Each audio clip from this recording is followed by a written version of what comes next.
ایک شخص نمازی تھا، پابندی سے نماز پڑھا کرتا تھا اور کبھی بھی اس کی نماز قضا نہیں ہوتی تھی۔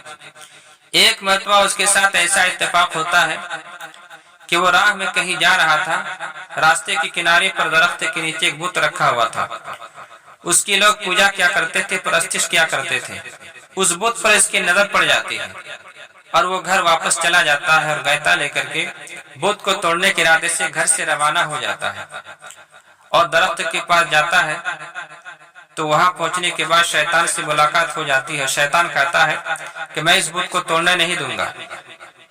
دونوں میں کشتی ہو جاتی ہے اور نمازی کشتی میں جیت جاتا ہے، شیطان ہار جاتا ہے۔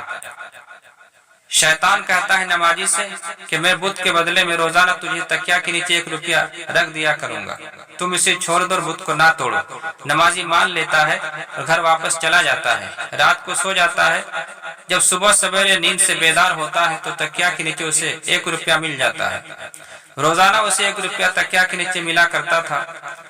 اس سے اس کی غربت دور ہو گئی اور وہ نمازی غریب سے مالدار ہو گیا، بہت سارے پیسے جمع ہو گئے۔ اب اس کے اندر پیسے کی لالچ آ گئی اور نماز میں غفلت ہونے لگی، نمازیں قضا ہونے لگی۔ ایک بار اس کی فجر کی نماز قضا ہو گئی تو روپیہ پیسہ ملنا بند ہو گیا۔ دوبارہ گیتا لے کر کے بت کو توڑنے کے ارادے سے گھر سے روانہ ہو جاتا ہے۔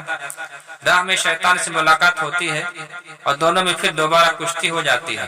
اس بار نمازی ہار جاتا ہے، شیطان جیت جاتا ہے اور نمازی سے کہتا ہے کہ تم مجھے کبھی بھی اب ہرا نہیں پاؤ گے، کشتی میں پہچان نہیں پاؤ گے، کیونکہ اب تم نماز پڑھ کے نہیں آئے ہو اور نماز چھڑانے کے ارادے سے میں تجھے 1 روپیہ دیا کرتا تھا۔